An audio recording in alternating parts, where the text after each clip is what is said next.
tak naklah beli emas, harga emas dah naik banyak sekarang. Anda pernah dengar orang cakap macam tu? Memang harga emas sentiasa naik. Masa saya menyimpan emas tahun 2016 dulu pun, harga emas 190 pun orang cakap sangat mahal, jangan beli emas. Tapi pada hari ini harga RM690 pun orang cakap sama juga, jangan beli emas sebab harga mahal.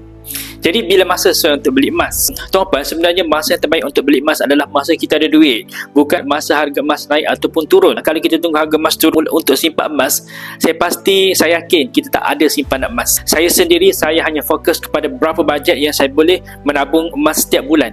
Contoh, saya setiap bulan saya konsisten menabung emas RM200 dengan aplikasi Public Gold. Kita boleh menabung serendah RM100 pun. Saya sendiri, saya paksa diri saya untuk RM200 sebulan, tukar kepada bentuk gram emas, dan gram saya sentiasa meningkat setiap bulan.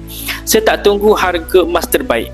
Yang saya pasti, saya sudah pun selamatkan simpanan saya dalam bentuk emas. Simpanan saya yang saya simpan dalam bentuk emas tu selamat sampai hari ini.